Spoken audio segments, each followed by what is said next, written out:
First of all, let me introduce myself. Myself is Saichaitanya Jadhav. This year in UPSC 2024, I have secured all India rank 68. So this was my 6th attempt, and I have an experience of 5 mains and 3 civil service interview. And last year I got selected into Indian Forest Service, which I got rank 131 and got Andhra Pradesh cadre. So first of all, I would like to extend my gratitude to UPSCTIME platform, which has provided me an opportunity to speak about my strategy to the upcoming aspirants who are going to write the examination for the mains as well as the next year prelims as well. So I have some of the questions which the common aspirants face. So let me first answer all the questions, then I will answer those questions which is being posted in the comment section. So let me speak about my journey. So I started my journey in 2019. I gave my first attempt in 2019 and I failed in my first attempt, which I didn't able to clear the prelims examination. While in my second attempt I cleared the prelims, but I failed to clear mains as well. In my third attempt I went till the interview, but I missed my finalist by around 20 marks. In my fourth attempt also I went till the interview and I missed by around 10 marks in my finalist. In my fifth attempt I failed in the mains, while in my fifth attempt I cleared Indian Forest Service prelims as well. So I have written mains for the Indian Forest Service and I fortunately cleared Indian Forest Service. In my sixth attempt recently I secured all India rank 68. This is my UPSC journey, and my optional is Anthropology.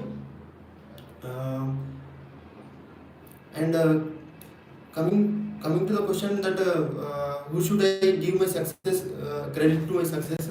Actually, I would like to extend my gratitude to my parents, my friends, as well as all those help which I took from online as well as offline in order to get the rank in the examination. And coming to the next question, which recently in UPSC 2024 prelims 2025 prelims examination has been conducted, and many of the aspirants has written the examination. So by looking at the question paper, I feel that cutoff would be around 85 plus or minus 2. I would feel for general category. So I believe that people who are scoring above 85 can start their mains preparation, because the window for the prelims and the mains, between the prelims and mains, is very less this time. It is around 88 days. So I would feel that before the results get released, at least you need to cover Anthropology paper 2, if one paper of any optional, as well as ethics, which can be done easily, I feel. And after the results get released, then you can go with the flow by covering all the remaining papers such as GS 1, 2, 3, as well as other paper optional and lesser. So this is with regards to the recent prelims. And people who are giving the next prelims, what I feel is that this is not the time to think about the prelims, because it is around 1 year when we are going to write the next prelims. So meanwhile we need to cover all those important aspects of the mains before starting the examination. I mean strategy of the prelims, preparation of the prelims, I feel, because in order to clear UPSC, the mains plays a very key role, and if you don't prepare mains beforehand by preparing the prelims, so I would feel that it is very much waste of the time, because not only clearing prelim but clearing the mains is very important. So I would feel that allot at least 6 to 7 months for the next 6 to 7 months for the UPSC mains. Then for the 4 to 5 months you can give the prelims for the preparation for the next year, I feel. Next I would feel that so with regards to the mains, there are, as you know, there are around 9 papers in the mains examination, which 2 papers are qualifying papers, which is the language, regional language, as well as English, while the other papers include essay, GS 1, 2, 3, 4 and 2 optional.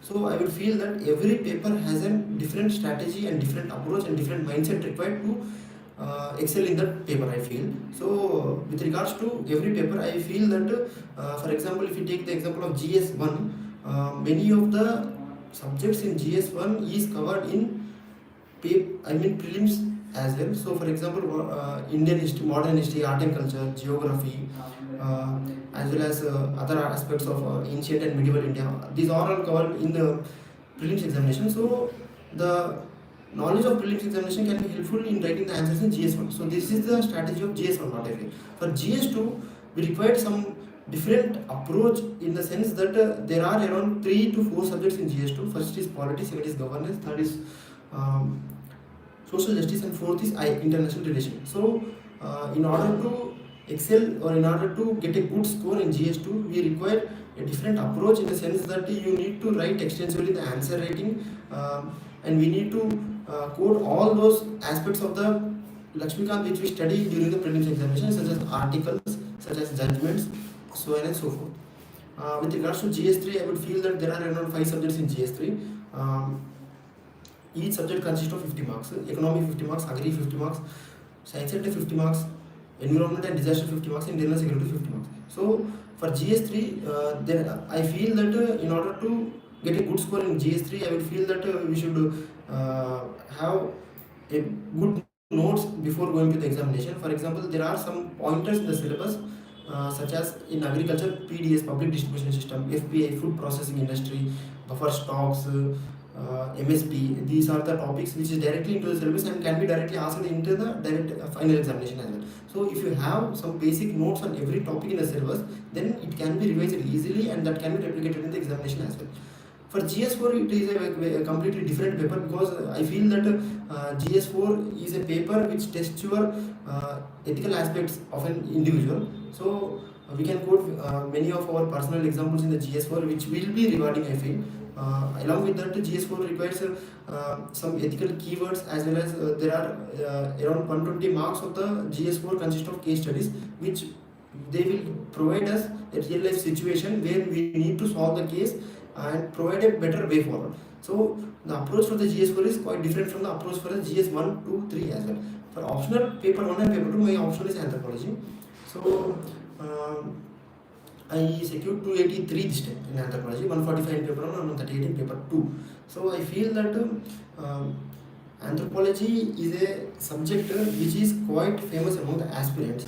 However, the marks of the anthropology is not too much rewarding since the last 3 to 4 years, what I feel. However, in order to get a good score in anthropology, we require some conceptual understanding with respect to the technical aspects of anthropology in paper 1, while in paper 2 we require more than I feel in paper 2 we require it's just as a writing more examples in tribal anthropology, as well as quoting various anthropologists in paper 2 will fetch a good score, I feel.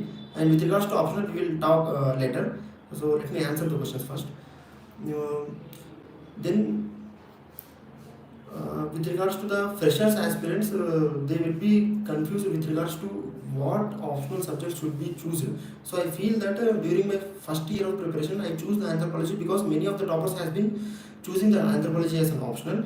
During 2017 and 2018, first ranker, second ranker both got anthropology. With anthropology, they got the good rank. So I felt that anthropology can be a breakthrough in my preparation in order to get a good rank. However, I feel that this is not the strategy, this is not the approach in order to take anthropology or any other optional as your optional. I feel that before choosing the optional, better read previous year questions. Second, go through the syllabus of the optional subject. Thirdly, what I feel is that whether you are able to understand, whether you are able to cover the syllabus as well as previous year question, yes or no. So these 3 to 4 parameters can be consulted by choosing the optional, and also apart from this, whether those optional has better resources in the market, it is easily available or not, and also mentors are available or not. These are some of the factors which can be considered while choosing the optional subject, what I feel. Next question. With regards to my optional strategy, what I feel is that anthropology requires an extensive reading of some of the core references books, such as one is Emmer and Emmer, second is Nadim Hasnain, Indian Anthropology and Tribal Anthropology, third is Peanut or BM Das for Physical Anthropology, and For sociocultural anthropology, we can consult, we can read Ember and Ember, or else In Search of Ourselves by N.K. Ved. So these are the basic books which need to be read before going in depth for the anthropology. Second strategy would be we can also read some of the toppers copies as well as toppers notes which has been uploaded, which is uploaded in the Telegram channel. Some of the toppers include Mandar Patli sir, who got Air 20 or Air 19 I think in 2019, Lagima Tiwari ma'am, who got rank 19 in 2022. So these are some of the toppers notes which are quite famous among the aspirants of anthropology, which can be available in the market as well. So this is with respect to the strategy of optional subject, I would feel, anthropology. With regards to test series, I feel that I have written out of my 5 mains, I have written around many tests in around 3 to 4 institutes. So I would feel there are some advantages and disadvantages for every institute conducting their own test series. Some test series may have good feedback, some test series may have good model answers, some test series may have good quality of questions. So every test series has a pros and cons. It is not about the test series, it is about the aspirant who is writing the answer, whether he is completing the answer or not in time, whether he is writing a good content with a quality anthropological insightful answers or not. So this should be the point of concern with regards to the anthropology aspirants, whether to get a good feedback, or whether to write a good answer. So don't run behind which test series to take, rather improve your content, or else if you cannot afford any test series, you can write previous year questions of last 5 years, not only the 5 questions which need to be attempted in the examination, but all those 8 questions which is available in the paper.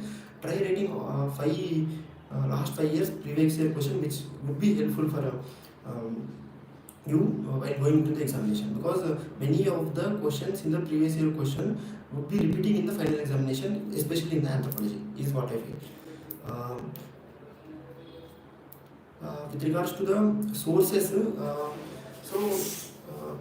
for the preparation of prelims and mains, it should be very much integrated. We should not isolate or prepare in silos for the both prelims and mains examination, is what I feel, because if you study anything with a point of view of mains, then automatically the prelims perspective would be already covered, is what I feel. For example, if you take a topic of finance commission,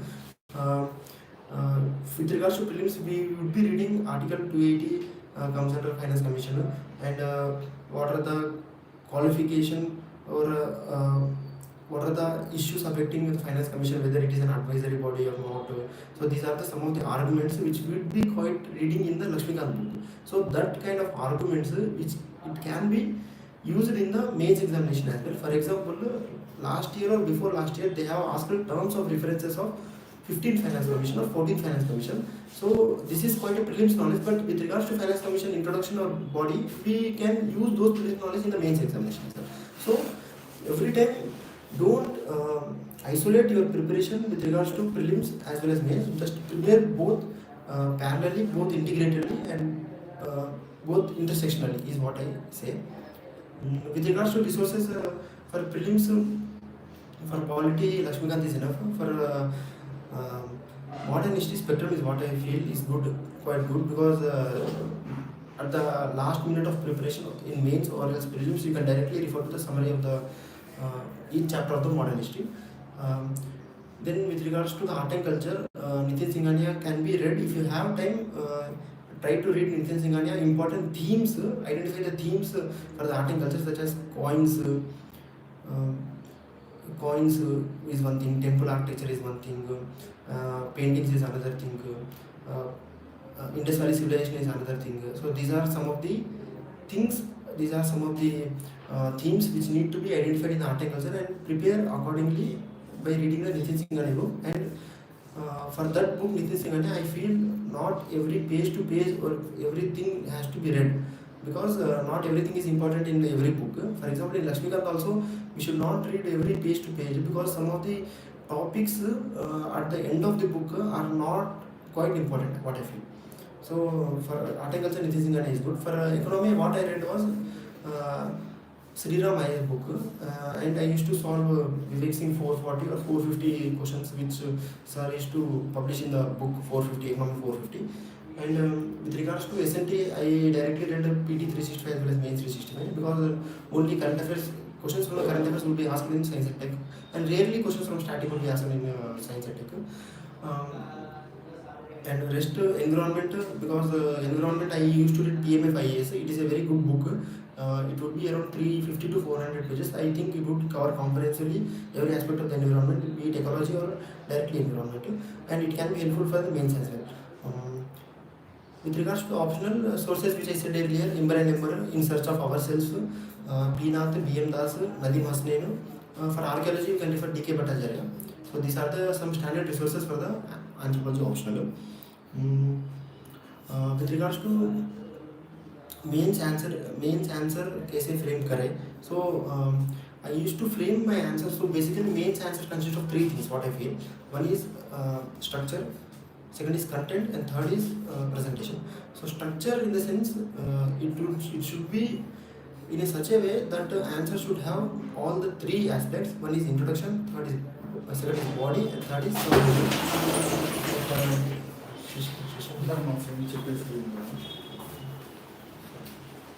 one is introduction, second is body, and third is conclusion, what I feel. So with regards to the framework, the structure is very important because it consists of whether you are answering the demand or not. For example, for 10 markers question, the structure would be introduction is the first thing. Body should consist of two parts, whether they are asking challenges or way forward or what are the benefits or challenges. These should be the two parts of the body in 10 markers, and third would be conclusion. Same goes with 15 markers, which consist of around 5 parts, introduction, 3 parts of the body, and finally conclusion. So this is the structure of the mains answer.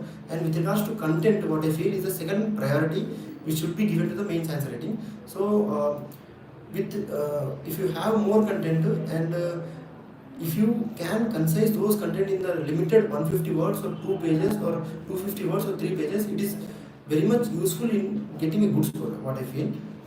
So people, aspirants or toppers, what used to do is they try to write keywords, and those keywords are self-explanatory, such that those keywords can be used in order to reduce the number of words in the examination in the paper, such that you can be writing more number of words, more number of content in the examination. So keyword oriented preparation should be important in terms of mains, what I feel.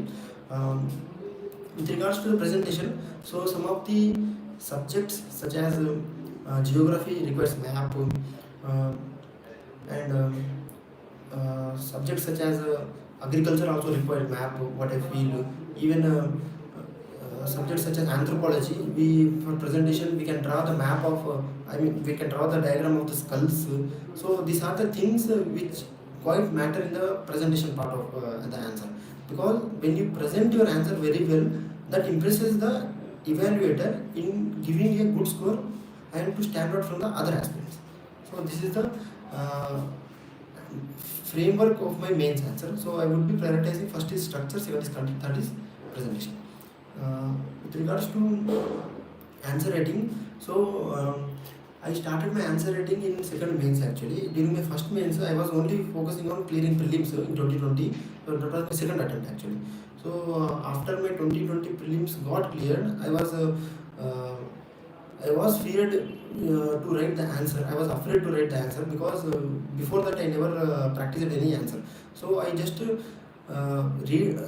tried to read the content and directly thought of writing the answers in final examination. So it has backfired me, and it led me to score around 600. So 600 is not a good score. So I was 100 marks short of the cutoff. So what I understood was answer writing is very much important.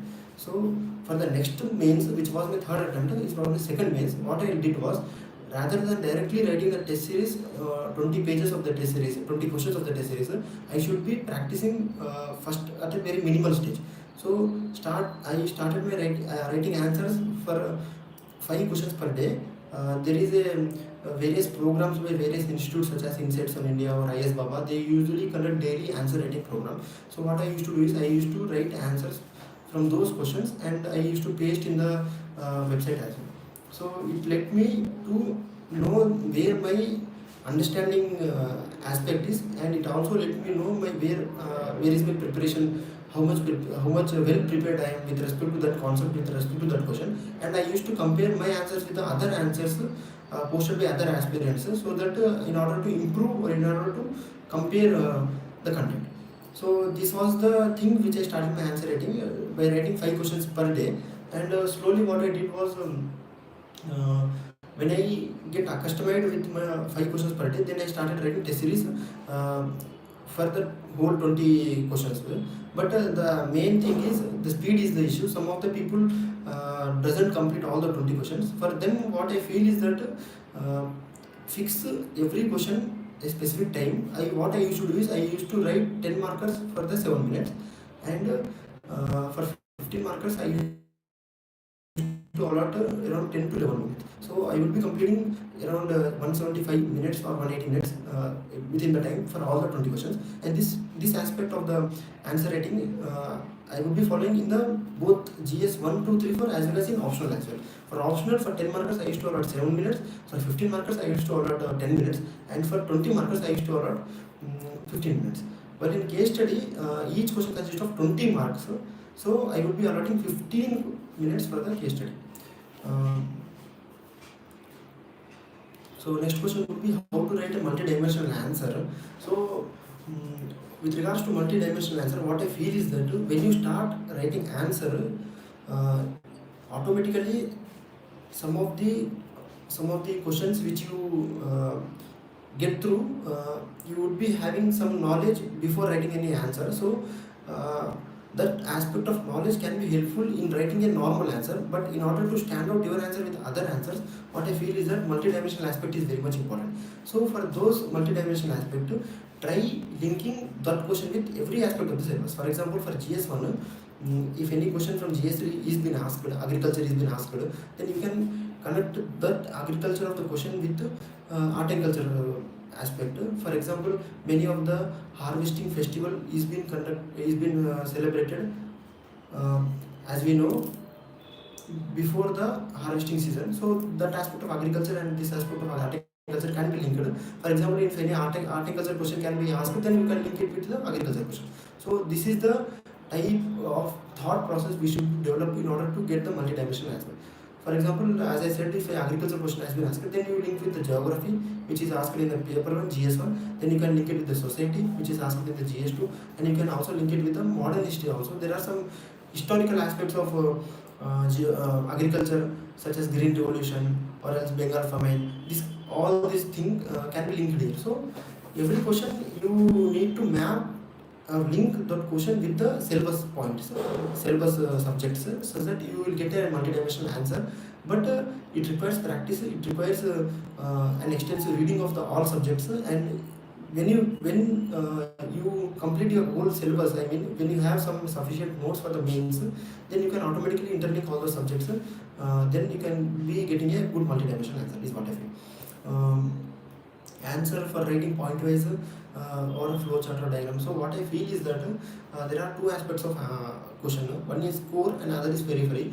Core is a thing which the question might be asking what need to be addressed. For example, if they ask any question for what is the impact of green revolution on society, is the one question. And for example, it is a question. For example, the question is what is green revolution? What is the impact of green revolution on the society? So the core aspect of the question is what is green revolution? That can be answered in the first part.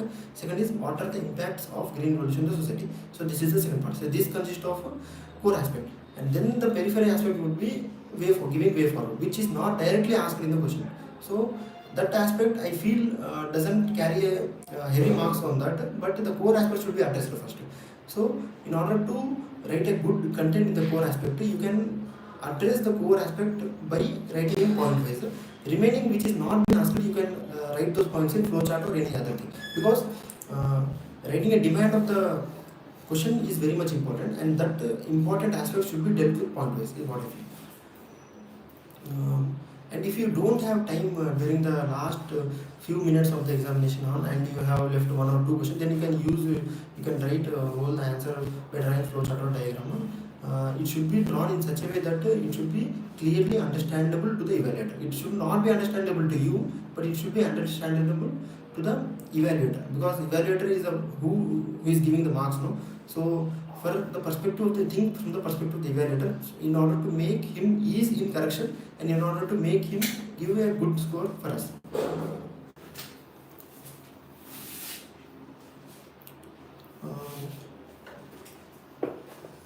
With regards to any stage, if I don't answer, if I don't know any answer, how to deal with it. For example, in preliminary stage, if there are many questions which we have not read earlier, but it can be solved by intelligent guessing. You may have some amount of knowledge or some amount of information, so that information can be applied in eliminating those options to arrive at the correct option. So this can be the thing, this can be the strategy in approaching the unknown question. With regards to mains is what I feel, if a question comes, if a unconventional question comes in the examination hall, rather than panicking, understand that this question is not only tough for me but also other people as well, because some of the questions in some of the subjects directly come from the optional subjects of those questions from those optional subjects, such as the geography, sociology, public administration. So these unknown concepts is not only tough for me but also for every other people, and understand and first understand which subject the question is being asked, and if you're not addressing basically if they ask a question in two parts, and if you know only second part, you don't know first part, then directly address the second part rather than bluffing the first part and addressing the second part. So you should not attempt those topics which you don't know in the mains examination, is what I feel, because if you bluff or if you write false information or if you fake in the examination hall, then the evaluator might be thinking that whole paper he would be writing those points not in an accurate manner. So that would send a negative signal to the evaluator. So if you don't know any answer, better to leave it and address the other part of the answer question which you know. So this is what I feel. With regards to prelims and mains की तैयारी साथ करनी चाहिए या अलग अलग, I would feel that both should be prepared along with both should be prepared in an integrated manner, because moreover the people who are well prepared for the mains are easily qualifying the prelims, because we would be preparing any concept from the mains is in such a way that we would be covering whole concept comprehensively in a good conceptual clarity. So it would make the prelims preparation very much easily. For example, there are many people who go through the interview process and still don't get selected, and they would be having only around 20 to 25 days for the prelims examination, and within that limited time they would be clearing prelims again. Why? It is not because they would be doing so much hard work in just 20 to 25 days, but they have some conceptual clarity that they have read during their mains preparation point of view. So that is the thing which is I am stressing on, that you should prepare both prelims and mains integratedly, and when the exam is very much near for the prelims, start reading exclusively for the prelims examination is what I feel. The importance of previous year question is a thing, because the previous year question is one such a source which we can understand the pattern of the UPSC. It is very much important not only in the preliminary examination point of view, it is also important for the mains as well as for the interview. Mains as well as the interview transcripts, many people have been posting in the Telegram group, so there also previous year questions is very much helpful. For example, people from the rural background, they try not to buy test series. For them who cannot afford the test series, I would feel that the previous year question is available freely in the UPSC website, so you can download it directly and start writing the answer of the previous year question. If you are writing previous year question answers, try to make a good notes out of it, because it is a resource mine for the content which I feel, because nowadays there are various AI tools such as ChatGPT or Gemini, where you can compare your answer with the answer which is available or which you get through those ChatGPT tools. So even though if you don't follow the test series, try reading the previous year question. Previous year question make you to understand the perspective of the examiner who is preparing the questions. So for example, what the one pattern of the thing is, what I observed is that last year around 2 world history questions has been come in the GS1. So this year the probability of question coming from the world history is very much minimal. So this is the pattern which I understood from the previous year question. So previous year question is like a mirror to the it is an image of the UPSC which we find in the mirror. So mirror is the previous year question and image is the UPSC. So this is one of the field. Yes, with regards to next question, that is PYQs questions or themes repeat होती है क्या? Yeah. I would definitely feel absolutely, because many themes, especially in the anthropology also, many themes will be repeated in the previous year question. Even though if you don't write any test series, directly start writing the PYQ for the anthropology. It is very much useful, because if you write not only 5 years but 10 years comprehensively, then I think you don't require to consult or you don't require to read any other book apart from those answers of the previous year question. So if you want any foolproof strategy, any short technique, you try writing PYQ rather than writing test series or rather than running for the resources in a short period of time. So this is one of the strategies which I feel through PYQ. With regards to interview, I would feel that this was my 4th interview. I have given 3 CSC interview and 1 forest service interview. My scores ranging from 157, 176, 190 and 205 this time. So what I feel is that interview required a different set of skills in order to ace in that stage, because they would be checking your clarity of thought, how you are presenting the answer, and the confidence level, as well as the how well equipped with your DAF, the qualities of the DAF or the DAF pointers which you have been mentioned in the detailed application form. So these are the things for the interview is what I feel. And for the interview preparation, it is not about you should start your interview preparation from the day you selected for the interview. So the preparation of the UPSC begins from when you start your preparation of the prelims as well. For example, as I said earlier, study prelims and mains both integratedly is the one thing I said, but you can include that integrated manner by including the interview aspect as well, because when you start to discuss an answer to your friend or to any other people, so you are automatically improving your interview aspects inherently is what I feel, because in order to ace in the interview, you need to explain those questions which has been asked by the interview board. So your interview preparation also starts with the preparation of prelims and mains as well. So don't just wait for the correct time to start your interview preparation. You can start 3 stages of preparation parallelly integrated is what I feel.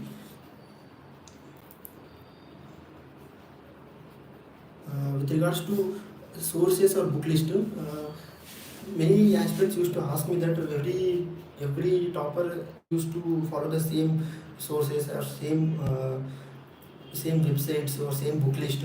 Then how come only few people would be topping the examination?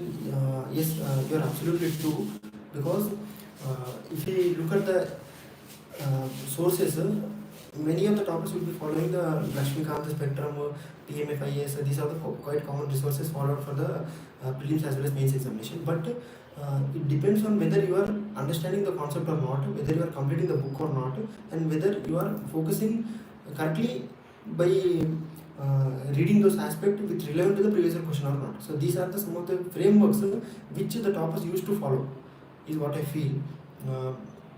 Because more or less, if you read the Lakshmikant, you will be solving around 15 to 20 questions. Even in 2025 UPSC prelims, which happened recently, many of the questions directly came in the Lakshmikant. So if you study that Lakshmikant book, then you will be solving 15 to 20 questions with ease. So this is what I feel. With regards to the websites, I will see there are some free websites of the government of India, such as PIB and Air India. There is a channel or there is a event of something called Spotlight, which has been conducted by the All India Radio, that can also be listened. It can be helpful for the mains as well as interview as well, where they would be discussing a theme or they would be discussing the news which has been happened on the day.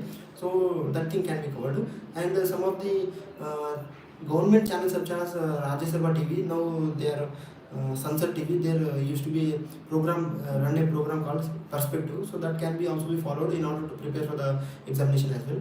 And for anthropology, Rajya Sabha TV has started an initiative called Maybe Bharat that can be helpful for the tribal anthropology. Many of the questions can be, or many of the examples can be written directly in the examination from that program, is what I feel.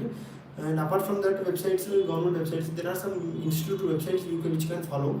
For example, if you type in a topic and with UPSC at the end, you would be getting various links of various institute for explaining those topics. So those quite famous links or private websites can be used for preparation of the UPSC. So as you know, the preparation, many of the toppers used to prepare from their home by going through the online mode of preparation only. It's not compulsory to prepare for the offline for this UPSC nowadays, is what I feel.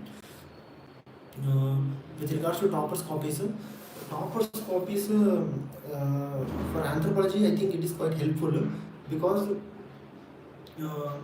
there are some toppers which I also referred their copies, such as there is a topper in 2022, Wahim Muhammad Bhatt sir. He has written Anthro answers in L2 Institute, I think. So those copies are there in Telegram. I referred to all of them. And secondly, Lagima Tiwari ma'am, she got rank in 2022. So her copies also was quite helpful for me. And if you look at the copies of the toppers, you would be getting to know that this is the way that a aspirant should write in order to get a good score in the mains, is what I feel. So that toppers copy, because UPSC is not obliged to release the copies of the toppers of the final examination. So for that, the toppers copies can be handy in order to understand how the marking scheme of the examination is. You can refer to various websites such as Vision IAS or Forum IAS or Next IAS. These are the various institutes where they be uploading those copies. So how to analyze those copies is very much important, because some of the toppers have strength in one subject and while other has in other subject. So try to identify the marks of the toppers and just make sure that how they are writing those answers. Last year for GS2 I referred to Kunal Rastogi sir. He got Air 15 I think in 2023. So those copies for GS2 helpful me. So these are the kind of the things which we can take from the topper copies, such as any value addition points, any flow chart, any presentation point of view, any different any new thing which the topper is adding in order to get a good score. So those things can be adopted, those things can be analyzed. So that is the one thing which I say. With regards to main syllabus कैसे cover करें, what I feel is that when you have a sufficient notes, around 200 to 300 words of notes for every syllabus pointers, automatically your syllabus will be covered, is what I feel. Because UPSC won't ask questions out of the syllabus. They would be covering questions only within the domain of the syllabus, is what I feel. So try to get a notes, try to prepare a notes on your own for all the syllabus pointers in the examination for the syllabus. So it would help you to revise at the last minute and better prepare mains before starting prelims. That is before January you should be covering all your mains notes as well as mains test series, so that you would be ready after the prelims and you don't feel that there is some new things such as mains coming, is what I feel.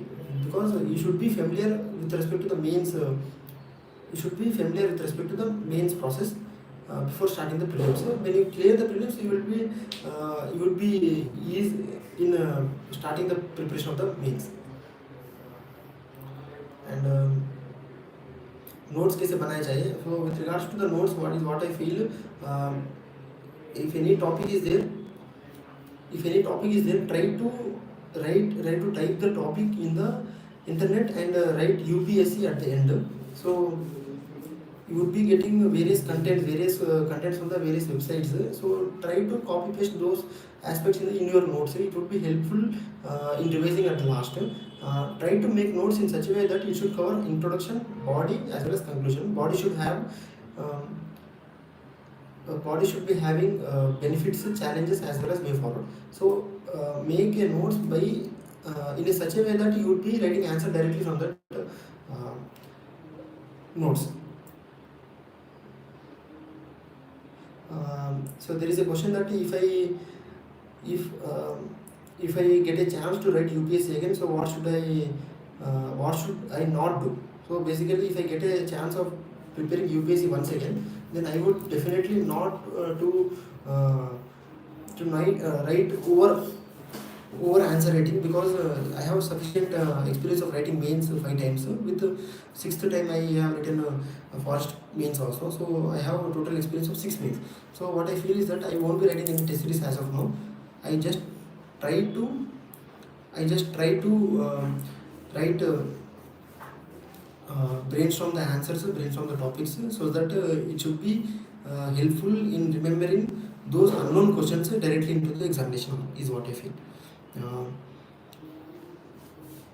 With regards to validation, कैसे करें? Validation is what I feel is required in order to increase your marks from 90s to 110s, but it should be done in such a way that you should first cover the core concepts, then you can go for the validation. If you directly go for the validation, so you won't be addressing the demand of the answer. You won't be addressing the demand of the question. So meeting the demand of the question is very much important. Even though if you don't have any validation, if you write a correct answer, hitting the bullseye and writing what the question has been asked, then you will be definitely getting a score above average at least.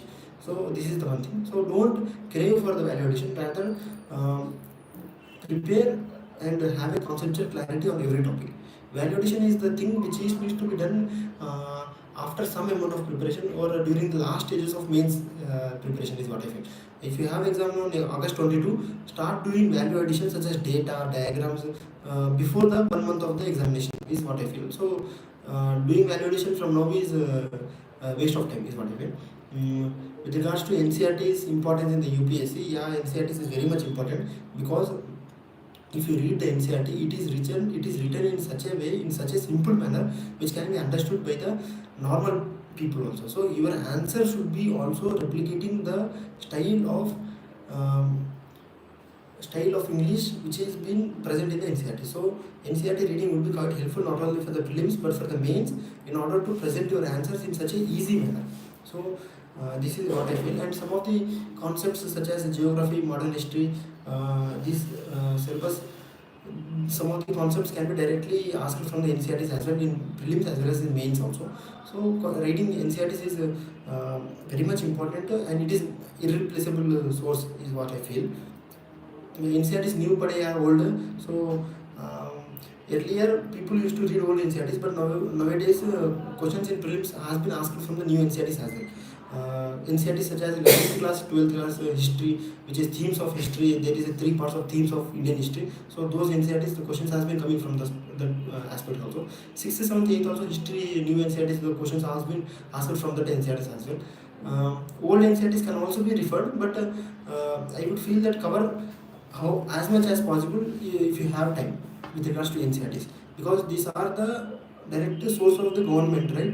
So they would be asking questions definitely from the NCERTs, either new or old. So don't differentiate whether it is old or new, but try to read as much as possible, is what I feel.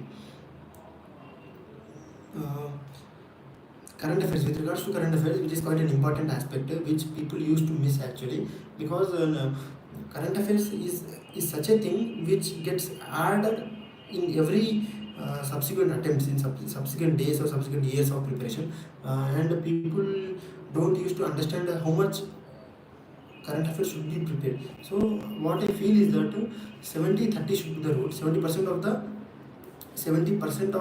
the syllabus should be focused on the static, while 30% should be current affairs. And there are some subjects which is exclusively current affairs, such as science and tech, such as environment, such as polity, international relations. These whole comes under the current affairs point of view. So for such things, I feel that current affairs should be covered. For example, international relation doesn't have any static part. Even though if you read background of any relation, it comes under the current affairs also. So I would feel there are some of the subjects which requires a current affair oriented preparation, while some of the subjects which requires both current affairs as well as static. For example, society, GS1 society consists of both current affairs as well as static. There are various syllabus pointers in the GS1 in society, such as communalism, secularism, globalization.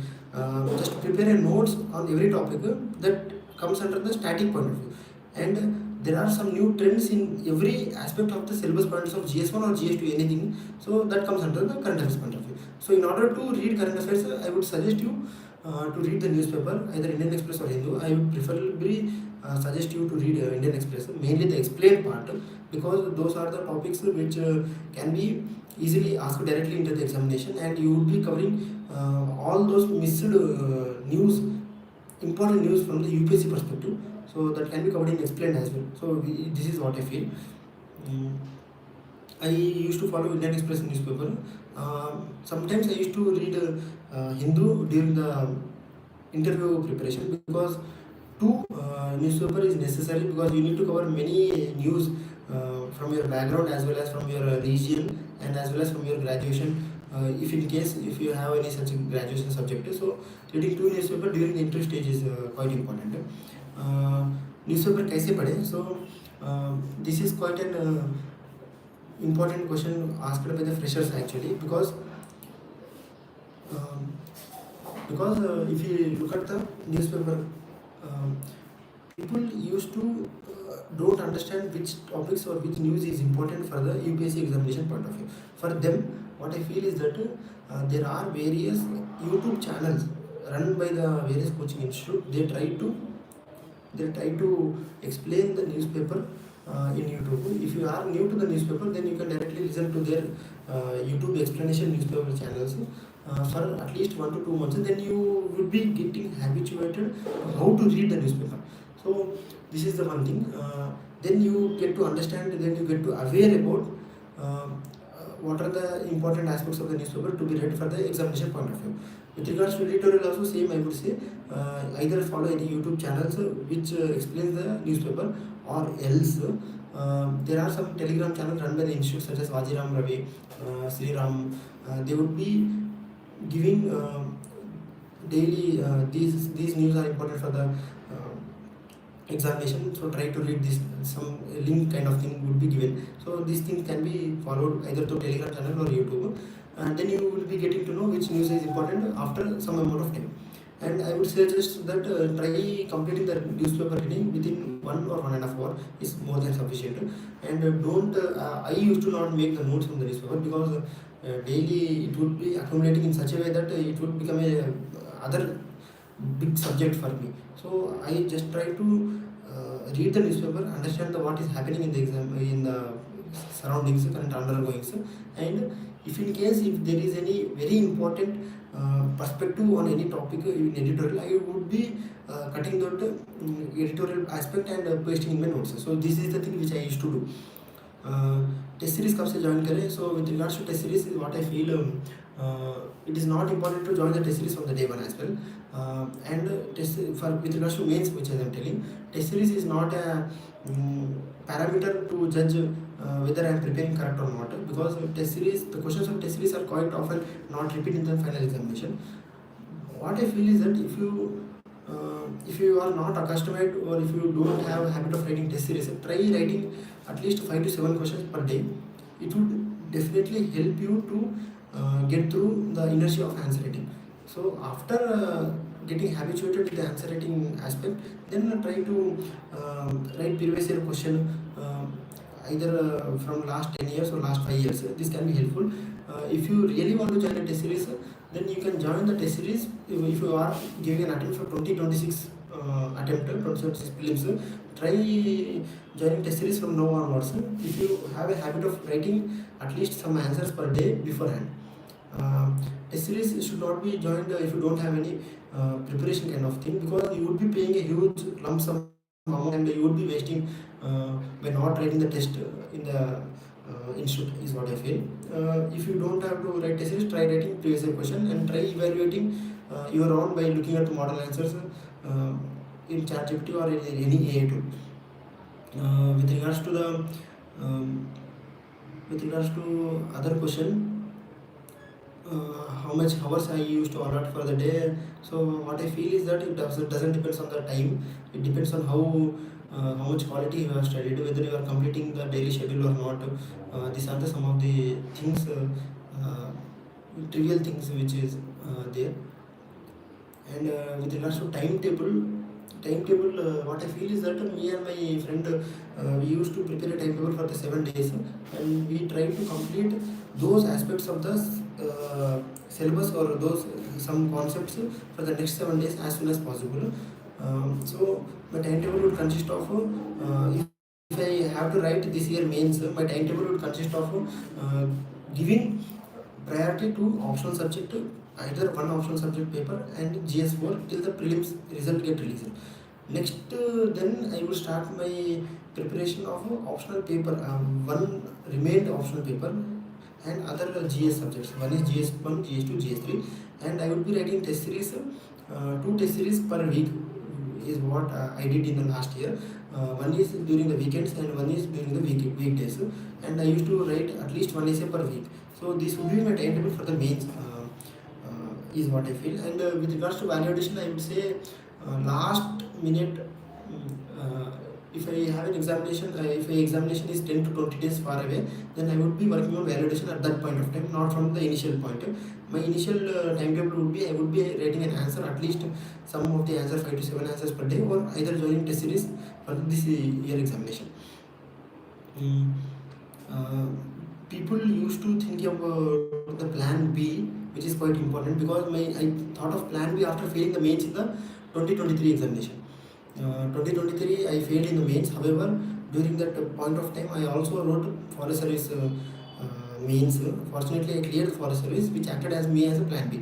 And the plan B is very much important in such a way that it gives you confidence, it boosts your confidence for the next attempt.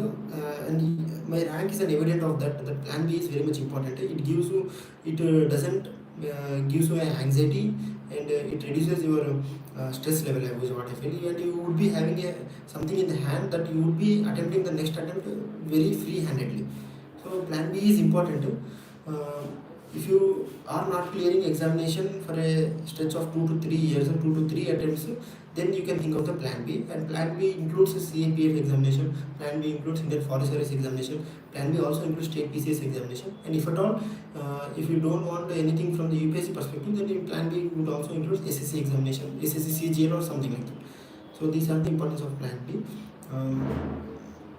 Next, the usual question is distractions से कैसे बचे. People used to think how to reduce distraction. So distraction is one thing, because with the bombardment of social media and various other aspects, we as a aspirant or we as a human being, we get usually distracted very much. So what I feel is that in order to reduce the distraction, understand the trigger point of why you are getting distraction. So that aspect of why getting distraction is very important. When you know the trigger point, when you know that acumen, then you can either reduce it or either minimize it. For example, if I am getting distracted by social media, then I would be deleting, or I would be uninstalling those social media apps which hampers my preparation. So this is the one thing which I feel.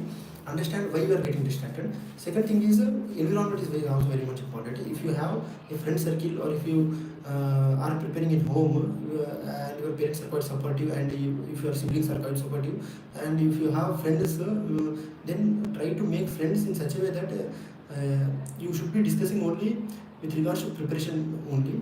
So it would be helpful in boosting your confidence, and also it would be helpful in building a peer ecosystem,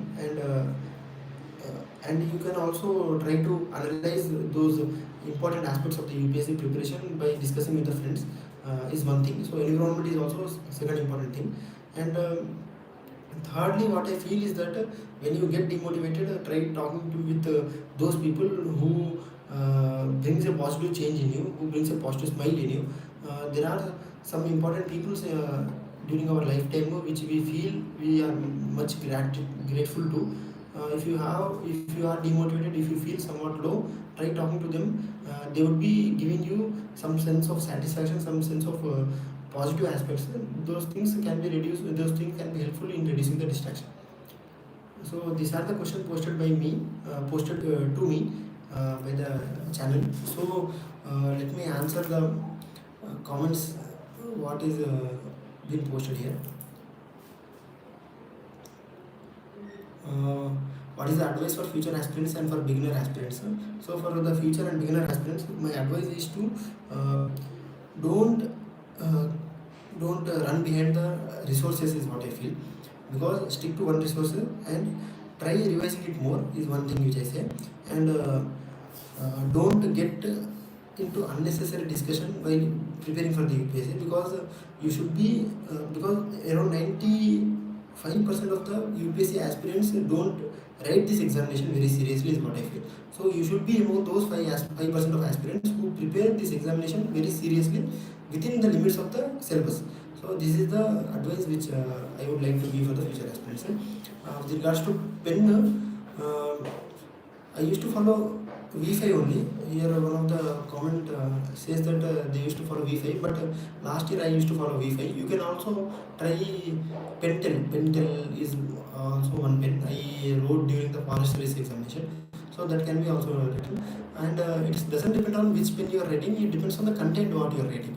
So, but pen is also important. Yeah, I agree with that, because when you don't, if you don't acclimatize with the pen, then you would be not completing the whole 20 questions in the examination hall. So what I used to do is I used to follow V5 pen. Earlier I used to follow Pentel pen. So these are the pens which I used to follow.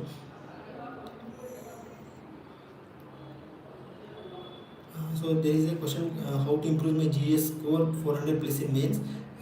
So in last mains I scored 320 only, completed all papers. So you have completed all papers, that is a good thing. So this year also you will be completing the all papers with 20 questions. So speed is not an issue for you. But in order to get a 400 plus score, first you need to understand why you scored only 320. Because either you would be having content deficit, is one thing, or else you are not addressing the demand of the question, is the other thing.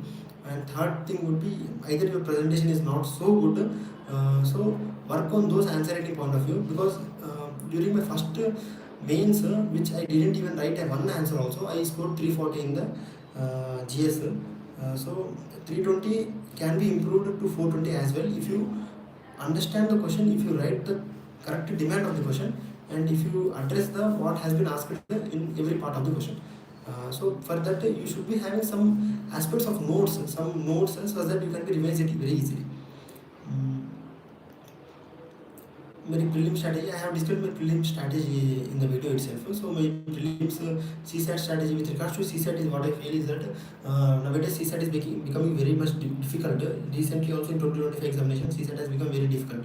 So what I feel is that rather than focusing on I would be scoring 66 plus marks, I would be attempting prelim CSAT examination in such a way that I would be attempting around 55 plus question in the CSAT. So is what I feel. So CSAT, if I solve 55 plus question, and if I able to get only 40 correct and 15 wrong, then I would be scoring 85 plus marks. So CSAT, I would be thinking in such a way to attempt more questions in CSAT. So this is the thing which I say. With regards to essay, though I scored very average in essay, I never scored more than 115. In my first essay, first attempt I scored 115. From then I have been, my essay marks has been decreasing year by year.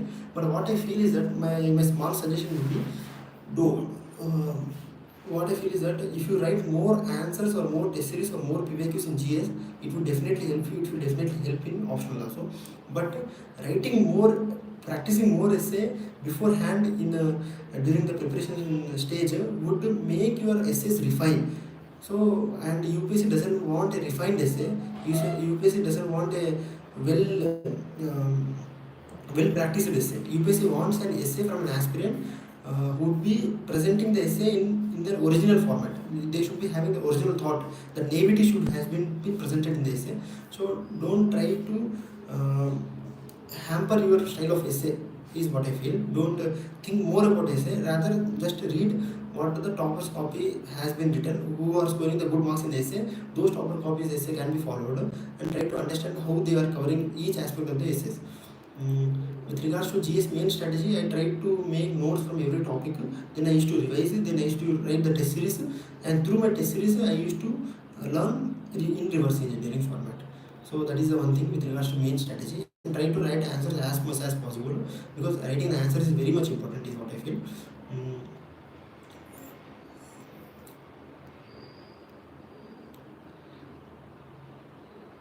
With regards to one comment that he is having a UPSC exam in next 25 days. What should I do? Now I feel FOMO, very much restless, like for writing this. I still take 20 minutes extra for paper completion. Should rely on framework? Yeah, framework is very much important. So for relying framework, there are some questions which can be dealt directly with the framework. Not every question can be dealt with framework, but try to write as many dimensions as possible. For example, if they ask me about Chola art and architecture, my framework would be, I would be writing about the Chola architecture temples, like Chola paintings, Chola sculptures, bronze sculptures, then Chola forts, Chola ports, then dances, music. So these are the frameworks which I used to be write during any dynasty, any art and architecture question for the any dynasty. So these are the things for the framework, is what I feel. And if you are not able to complete your paper on time, what I feel is that why you are not able to complete the paper on time is the one thing which you need to analyze. Whether you are writing more than what has been asked, or whether you are thinking more while writing the answer. If you are thinking more while writing the answer, try to revise more in the during the preparation, and try to write answer, not 20 answer at a stretch, one stretch. Try to write around 5 to 10 answers per day. Then you will be slowly improving your speed as well as content. And try not to think in the examination. Try to directly present your exam, your thoughts directly into the paper without thinking. And I mean without thinking in the sense, it should be presented in as much fast as possible, with very much ease and very presentable. For Anthro paper 1 strategy, so there are some books which I used to refer for Anthro paper 1. One is Ember and Ember, In Search of Ourselves, Peanuts. So these are the books which I referred. And so there are some proper notes such as Lagima Tiwari notes, Lagima Tiwari ma'am notes, Dij Goyal sir notes, Mandar Patki sir notes, which I followed for the paper 1. Amit Nayak sir notes also I followed for the paper 1. What I tried to do is, I made a base note of Akshay Jain sir notes. Then I tried to value added all other topper notes in that notes. So for every topic I would be having some core concepts and with some value addition point of view. So these are the things. And I used to write test series a lot for the anthropology, in order to complete my paper with a good content, is the what I targeted for the anthro paper 1. With regards to the notes making for the mains, what I tried to do is, I made the notes in online format, in Motion. I directly made notes from the SUNY IS book, which they used to provide one paper, one book. So in that I used to make notes directly into the online platform. It helped me in revising at the last stage. And if you are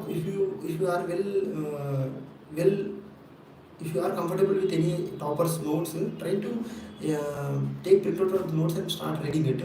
But what I feel is that rather than reading topper notes, I feel that you should make your own notes, because they have been writing their own notes from their own perspective, for their own comfortness, not for other comfortness. So what I feel is that try to make your notes as soon as possible, as important as possible, is what I feel. With regards to interview and mock interview, so both are quite different thing. Mock interview is just for the preparation, just make you to practice for the real interview setup. So this is one thing. DAF कैसे बनाना चाहिए sir? DAF nowadays they have been asking DAF from the preliminary stage as well, but we can edit afterwards, after clearing the first or second stage. So this is not time to think about the DAF, which I feel. When you get selected after the mains, then there are various institutes which they would be conducting various sessions on how to prepare the DAF in such a manner in order to get a good score in the interview. So you can think about DAF after the mains preparation. With regards to current affairs, one question is monthly magazine, PT register, mains register, value added material along with newspaper. So what to follow? So what I feel is that morning daily read the newspaper. Then when you start reading the newspaper for the next 30 days, you would be understanding these are the news coming in the these are the issues coming in the news. So then while reading the monthly magazine which has been released at the end of the month, then you would be reading those monthly magazine at a very fast manner, because you already covered all those topics in the newspaper itself, and no issues in the magazine come out of the newspaper, because newspaper is covering everything which is happening in the society. So I would say give first priority to the newspaper, then to the magazine. Magazine is prepared in such a way for the UPSC examination point of view, while newspaper is not from the UPSC examination point of view. It is like a direct thing which is happening in the society. So newspaper is irreplaceable. Then go for the magazine. And PT 365, mains 365 are such a things which consolidate all the monthly magazine in from the examination perspective. That is PT 365 for prelims and mains 365 for mains. So try to read newspaper, then monthly magazine is enough. PYQs analysis should be done in such a way that you need to understand the language of the UPSC, you need to understand the trends of the UPSC, you need to understand the pattern of the UPSC. For example, as I said earlier, many questions has been coming from the Lakshmikant in the Polity. So UPSC is asking the simple questions from the Polity directly from the Lakshmikant. This is one pattern which I have observed. Second is what with regards to science and tech, there are some questions, application oriented questions which has been asked in the preliminary examination, where the answer would be all of the above kind of things has been asked nowadays. So that is another pattern of the UPSC examination is what I think. And with regards to mains also, for example, if you take the example of GS2, 125 marks will consist of polity, 75 marks will be consist of governance and social justice, and 50 marks will be consist of international relations. So this is the pattern which marks pattern which I observed over the years, which is coming in the GS2. So these are the things which we need to analyze while reading the previous year question. Multi-dimensional answer कैसे लिखना चाहिए? As I said earlier, try writing multi-dimensional answer by linking that question with every subject is there in the mains examination. Try to link with GS1 articles, try to link with GS1 modern history, try to link with GS1 world history, then geography, society, polity, governance, social justice, international relation, economy, agriculture, environment, science and tech, and intersecting. If you try linking every other topic, then you will be automatically getting multi-dimensional answer. The daily answer writing program can be followed in the initial stages of preparation. If you are new to the answer writing, then you can be following daily answer writing. It will help you to remove that inertia. It will help you to get a start for the answer writing is what I feel. For modern history, I think what I read is the modern history spectrum is what I read. Apart from that, I also read that Bipin Chandra old NCERT also, and the fat book which is Bipin Chandra India Struggle for Independence. Some of the chapters which I read directly from the Bipin Chandra India Struggle for Independence is what I think. Chapters such as princely states and Indian national movement, capitalist and labor class and Indian national movement. These are some topics which is not there in spectrum. So topics which are not there in spectrum can be read from the Bipin Chandra. For regards to international relation, what I did is that I directly read mains 365 during the mains examination and PT 365 during the prelims examination, but I used to read newspaper daily.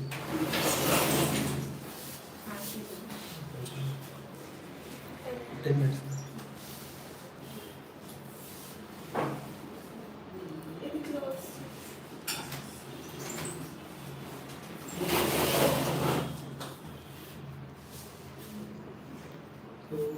With regards to whether you prepare from your Delhi or home, so what I did is I started preparing. Initially I prepared from home only, but after that I went to Hyderabad, started preparing in Hyderabad itself. It is not that everyone should go to Delhi only to prepare for the examination.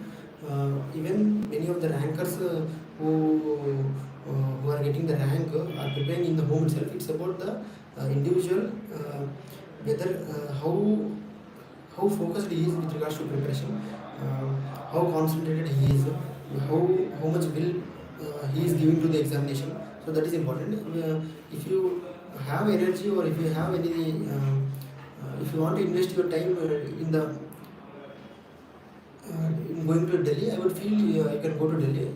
It is up to you, but UPSC preparation can also be done by preparing in the home or in any other cities as well.